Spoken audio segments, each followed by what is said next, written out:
안녕하세요. 정보가 세상을 바꾼다의 인포뱅크입니다. 이번에 전해드릴 내용은 성과 없는 제네델름 방중, 중국 갈륨 게르마늄 으름장에도 빈손에 대해서 한번 알아보도록 하겠습니다. 여러분의 구독, 좋아요, 그리고 필요하시면 알람 설정까지 부탁드리겠습니다.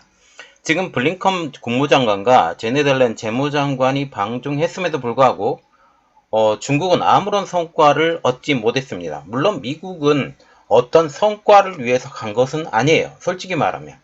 성과를 위해서 간 게 아니라 우리는 이러이러한 것을 너에게 하겠다 라고 거의 통보 형식을 하기 위해서 갔다라는 것입니다.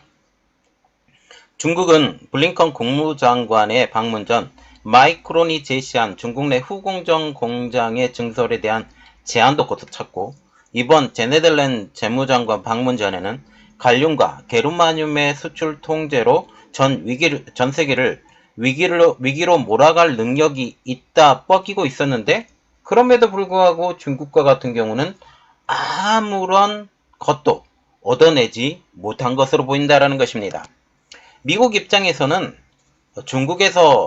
중국에게 유럽과 합의한 디리스킹을 실시를 우리가 하고자 하는데 너희들이 그것에 대해서 한번 대응해봐 라고 말을 했고, 그냥 그렇다라고 너희들이 생각해 라고 통보한 것처럼 보입니다. 또한 지금 통신위성, 말하자면 풍선 사건에 대해서 우리는 기분 나빠 라고 말을 하게 된 것이죠.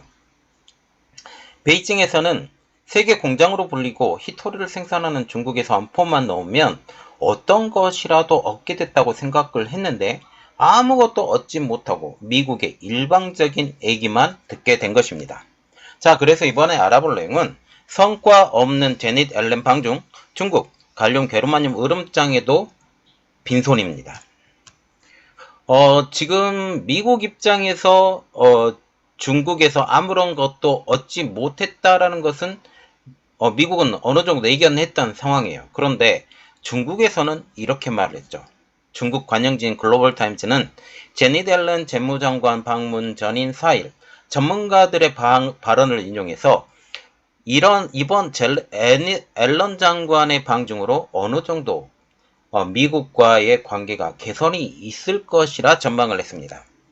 우신보 푸단대 국제문제연구소장은 지난 3일 베이징에서 열린 제11차 세계 평화 포럼에서 미중 경제팀이 도널드 트럼프의 전 행정부가 부과한 관세 문제를 논의할 것으로 전망하며 대화의 정례화 가능성도 언급했다 했습니다.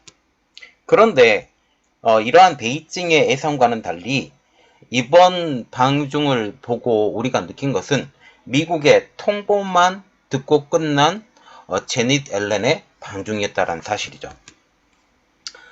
9일 뉴욕타임즈는 앨런 방중, 미중 관계 돌파구 합의 발표 없었다라고 보도를 했습니다.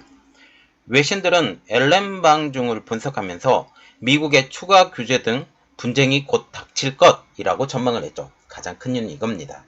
미국이 디커플링에서 디리스킹으로 방향을 전환했는데 유럽도 지금 동의한 상황이에요. 유럽도 동의한 상황에서 그러면 이것에 대해서 중국에 가서 통보를 하고 이 통보가 끝나면 본격적으로 레디, 스타트 하겠다라는 생각입니다. 그래서 외신들도 미국의 추가 규제 등 분쟁이 곧 닥칠 것이라고 전망한 것이죠. 제닛 앨런 미국 재무장관의 중국 방문에 대해 주요 외신들은 9일 미중 양국 간 관계 개선을 노력을 긍정적으로 평가하면서도 경제적 긴장 완화에는 한계가 있다고 짚었습니다. 이번은 그냥 통보하러 간 거예요. 통보하러 간 것이기 때문에 아무런 것이 안 된다. 그리고 미국이 이제 우리가 디커플링에서 디리스킹으로 우리가 정책을 변화했으니 너희들도 변화하는 것을 보여줘라고 말을 했는데 변화하는 것을 보여주지 않고 이 갈륨과 게르마늄에 대해서 수출 통제 이렇게 말하면서 우리가 힘이 있다 라고 보여주면서 대화는 제대로 될 수 없었다라는 것이죠. 뉴욕타임즈는 9일 앨런 장관의 방중에 대해서 아직 적인 중국과 미국이 대화하고 있다라고 하면서 이것은 시작이라고 총평을 했습니다. 뉴욕타임즈는 이번 만남으로 경제적 긴장이나 의미는 완화는 가능하지 못할 것이라고 지적을 한 것이죠. 앨런 장관은 양국 간 지속적 균열을 개선하기 위해 어떤 돌파구나 균열을 개선하기 위한 합의를 발표하지 않은 채 워싱턴으로 돌아갔다라고 뉴욕타임즈는 덧붙였습니다. 6일부터 9일까지 나흘간의 중국 방문을 마무리한 앨런 장관은 기자회견에서 직접적이고 실질적이며 건설적인 대화를 나섰다라고 얘기를 하면서도 미국과 중국 사이에는 중대한 이견들이 있다고 밝히면서 결국 이러한 이견들 때문에 아무런 성과도 중국에게 줄 수도 없는 상황이 되었다라고 말을 한 것이죠. 중국으로서는 가장 뼈아픈 것은 마이크론의 제재 및 갈륨과 게르마늄의 수출 통제했음에도 불구하고 미국이 여전히 요지부동이라는 사실입니다. 뉴욕타임즈는 앨런의 중국 방문은 긍정적인 발걸음으로 보이지만 중국과 미국의 많은 전문가들은 많은 변화를 기대하지 말라고 경고했다고 전했습니다. 결국 중국에서도 이번 앨런 장관의 방중에 대해서 실망감을 표현하고 있고 미국의 전문가들도 이 앨런 장관의 방중에 대해서 어느 정도 관계 타협이 있을 것이다라고 생각했던 이러한 전문가들은 실망했다라는 거죠. 특히 친중 전문가들은 그런 이야기들을 하고 있는 것입니다. 그러나 실질적으로 이러한 것들을 예상을 했던 사람들은 당연한 것이 이번 방중으로 나타났을 뿐이다 라고 말을 하고 있는 것입니다. 미국의 워싱턴 포스트도 앨런이 중국 지도자들과의 경제회담에서 이득을 약간 얻었다라고 얘기를 하면서 앨런 장관이 중국과의 관계 개선을 위해 대화를 했지만 추가적인 분쟁이 곧 닥칠 것이라고 보도를 했습니다. 결국은 이번에 선전포고를 했고 중국에 대해서 우리 디커플링에서 디리스킹으로 바뀔 것이야. 그렇기 때문에 우리는 이미 유럽에서 디리스킹으로 이렇게 바뀌는 것에 대해서 허락을 받았으니 너희들 한번 견뎌봐 라고 선전포고를 한 것과 똑같다라는 사실입니다. 미국은 블링컨 장관과 앨런 장관을 중국으로 보내면서 유럽에 메시지를 보내고 있습니다. 어떤 메시지냐? 우리는 중국과 대화를 하려고 노력했으나 그들이 정책적인 변화가 없어서 아무런 성과가 없었다. 우리는 대화를 하려고 노력을 했다. 그리고 우리 입장을 충분히 중국에게 말했다. 유럽들이여, 이 상황을 지켜보세요. 우리는 노력했으니 이러한 것 중국이 바뀌지 않으니까 우리는 우리의 갈 길을 가겠다라고 이번 블링컨 장관의 방중과 제니드 앨런 장관의 방중을 통해서 나타난 것입니다. 이는 조 바이든 미국 행정부의 대대적인 중국 통제가 다시 한번 다가왔음을 보여준다라는 것이죠. 자, 지금 우리가 조금 더 깊이 봐야 될 것은 중국의 엄포를 놓은 미국입니다. 워싱턴 포스트는 미국이 이달 내에 미국 안보를 해칠 수 있는 중국 첨단 기술에 대한 새로운 투자 규제를 공개할 것이다 라고 말을 했습니다. 자, 디리스킹은 뭐예요? 국방 쪽에서 거침이 되는 모든 것들에 대해서 우리는 견제를 할 거야. 반도체, 통신장비, 그리고 바이오, 요즘 바이오도 군산물품에 다 들어가기 때문이죠. 바이오나 지금 AI, 양자 컴퓨터 이런 모든 것들은 우리는 중국 너희들이 커가는 걸 우리가 볼 수가 없어. 특히 중국 제조 2025를 통해서 너희들이 첨단 부분으로 성장을 하려고 하고 있지만 우리는 이것을 더 이상 두고만 볼 수는 없어라고 얘기를 하고 있습니다. 특히 중국이 인구 감소를 통해서 인구 감소에 대해서 제가 이야기를 한번 올렸는데 인구 감소를 통해서 중국이 미국을 절대로 따라올 수 없다라고 지금 얘기가 나오는 상황에서 그러면 우리는 전체적인 디커플링을 하는 게 아니라 일부만 제한하고 중국의 간섭만 제거하는 이러한 디리스킹으로 전환하겠다라고 얘기를 한 것이죠. 이번 엘렌 방문에 대해 희망을 말하던 중국 관영 매체는 엘렌의 방문 후에 조용해졌습니다. 영국의 파이낸셜 타임즈도 엘렌 장관이 중국 방문 내내 양국 관계를 안정시키겠다라는 미국의 바람을 강조하면서 무역 및 경제 협력의 가능성을 언급했다라고 하면서도 그의 방중에 대한 중국 관영 매체들의 보도는 일반적으로 조용해졌다라고 지적을 하고 있습니다. 중국의 관영 매체들이 이렇게 조용했던 가장 큰 이유는 중국이 원하는 것들을 이번 엘렌 장관의 방중으로 얻지 못했다라는 것을 방증하는 것입니다. 엘렌 장관을 통해서 우리는 뭐 관세 문제에 대해서 문제가 풀릴 거야. 미국과의 관계에 대해서 더욱더 좋은 것을 얻을 거야. 라고 대대적으로 선전했던 관영 매체들이 입도 싹 닫고 아무 소리도 않고 이렇게 있다라는 뜻입니다. 제닛 앨런 장관의 발언을 한 두세 가지로 요약하면 바로 다음과 같습니다. 첫 번째, 디커플링 대신 디리스킹으로. 중국에 대한 정책을 유럽과 합의한 대로 디리스킹으로 한다라는 것을 중국에 가서 천명한 것입니다. 앨런 장관은 우리 세계 최대의 두 경제대국의 디커플링을 하는 것은 두 나라에 재앙적일 것이며 세계를 불안정하게 할 뿐더러 실질적으로 실행할 수도 없는 일임을 안다라고 강조하면서 우리는 디커플링을 중국에 대해서 하지 않겠다라고 천명했어요. 그러면서 앨런 장관은 미국 기업과 자본의 대중국 투자 제한과 관련해서 고도로 표적화해서 투명하게 진행할 것임을 중국 측 대화 상대방에게 설명했다라고 소개했습니다.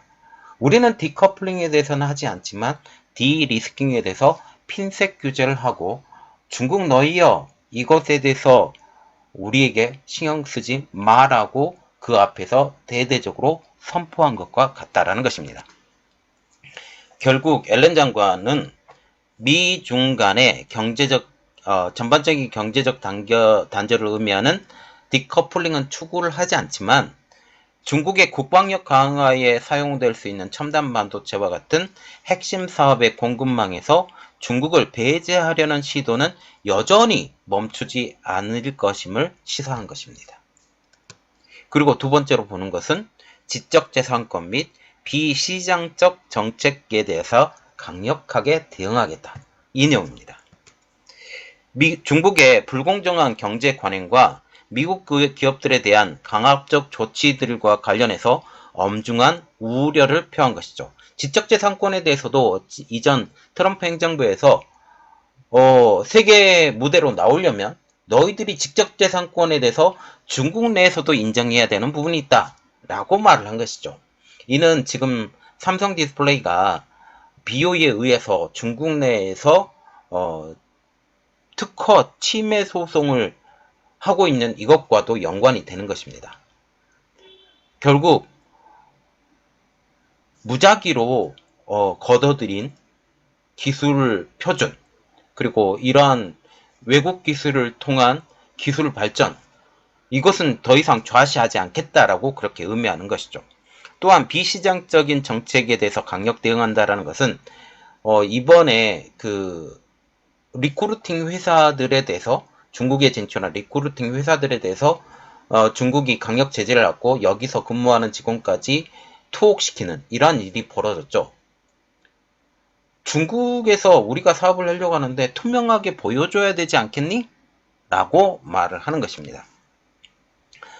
중국 당국이 미국의 반도체 기업인 마이크론 제품에 대해서 심각한 보안 문제를 발견됐다며 자국의 중요 정보기술 인프라 운영자에 대해서 이 회사 제품의 구매를 중지하도록 한 일, 그리고 올해 들어서 중국 공안당국이 미국의 기업 실사업체, 리크루팅 회사인 민추그룹의 베이징 사무소, 그리고 미국의 컨설팅 회사인 베인 앤 컴퓨터의 상하이 사무소 등에 대해 강제 조사에 나선 일 등을 염두에 둔 언급으로 해석되고 있습니다.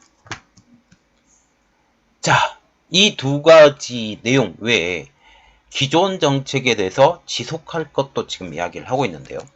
그것은 바로 기존 트럼프 전 행정부 시절 중국에 부과한 고율 관세에 대해서 물러서지 않을 것으로 알려지고 있습니다.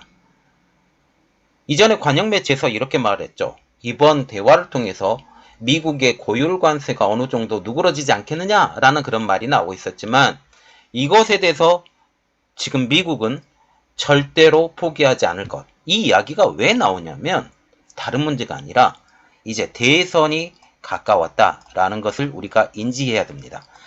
미국의 대선은 올해가 아니라 2024년도에 대선이 나오지만 실질적으로 지금 대선이 시작되었다라고 얘기를 하고 있죠. 그 가장 큰 이유는 중간선거에서 사실상 패배한 민주당 정부 때문입니다. 민주당 정부가 하원 의원을 지금 독식하고 있었는데 하원 의원에서 이 권리 자체를 공화당에 넘겨줘 버리게 된 거죠. 공화당에서 넘겨줘 버리면서 자, 내년 선거는 어떻게 될까? 여전히 상원에서는 민주당이 더욱더 의석수가 많지만 하원 의원에서 지금 공화당 위주가 됐고 내년에 또 중간선거가 있으면서 상원 의원에서도 또 일부가 또 바뀌거든요. 보통 6년마다 지금 이렇게 하고 3년마다 주지사가 바뀌기 때문에 이러한 상황에서 주지사도 바뀌고 상원의원도 바뀌고 이러한 공화당판이 될 가능성이 지금 높다라는 이야기가 나오고 있습니다. 이러한 상황에서 지금 보수주의적으로 흐르는 미국 국민들 이들을 해결하기 위해서는 공화당의 정책을 그대로 따라가야 된다라는 그러한 의미죠. 이렇기 때문에 이전에 기존 트럼프 행정부 시절 했었던 모든 정책이 지금 바이든 대통령이 바로 됐을 때 많은 것을 폐기했지만 다시 되살아나고 있습니다. 다시 되살아나고 있는 이러한 상황에서 이 트럼프 행정부 시절에 했었던 중국에 대한 고율 관세가 물러나게 되면 국민들이 볼 거예요. 아니, 이 바이든 행정부가 친중하네? 앞에서는 반중을 한다면서 친중을 하고 있네? 라고 말을 할 수 있을 거예요. 그래서 결국 이거는 안 된다 라고 보고 있는 것이죠. 이 정책이 가장 치명적인 것은 바로 이겁니다. 많은 기업들이 중국에서 생산되고 있는 제품에 대해서 고율 관세가 되기 때문에 중국을 벗어난 탈중 효과가 일어나는 계기로 작동되고 있기 때문이죠. 이는 결국 중국의 세계 공장으로서의 영향력 하락을 만드는 부추기는 법안이라는 것입니다.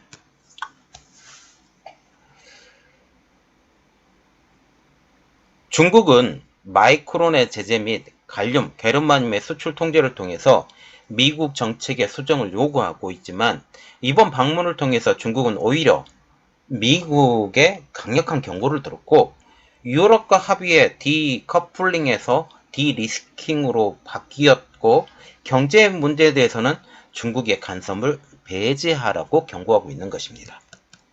이번 앨런 장관의 방문에 대해서 지금 미국 정가나 아니면 미국의 정말 정통한 전문가들은 아무런 성과가 없을 것이라는 것은 이미 애견된 상황입니다.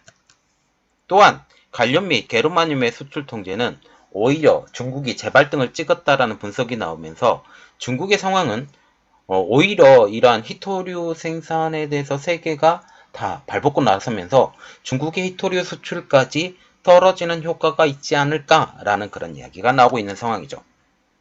최근 미국은 우크라이나에 집속탄의 공급을 해주기로 한 상황입니다. 일부에서는 이것을 반대하고 있지만 미국에서 바라보고 있는 현상은 여러 가지가 있죠.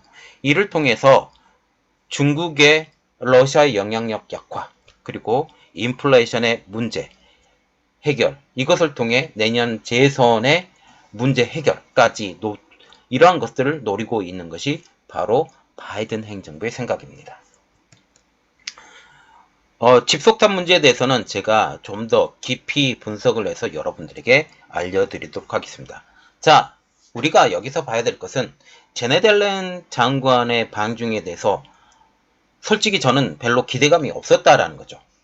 저는 여러 가지 상황을 볼 때 이번 제넷 옐런 장관이 가서 미국의 입장만 주장하고 올 텐데 라고 얘기를 했는데 한국의 일부 매체들 그리고 중국의 매체들 이 상황을 보면서 희망회로를 돌리고 있더라고요. 희망회로를 돌리고 있는데 아니 그때 제가 별로 효과가 없을 것이라고 영상을 올리려고 했다가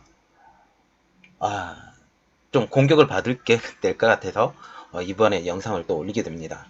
이러한 분석들이 여러분들에게 많이 도움이 되셨으면 좋겠고 지금 현재 바이든 행정부는 이렇게 보시면 돼요. 내년 대선을 위해서 철저하게 그 스케줄표대로 움직이고 있다. 이렇게 보시면 될 것 같습니다. 자, 이번 내용은 여기까지 하겠습니다. 저희 내용이 여러분들에게 도움이 됐다고 생각을 하시면 구독, 좋아요, 그리고 필요하시면 알람 설정까지 부탁드리겠습니다. 감사합니다.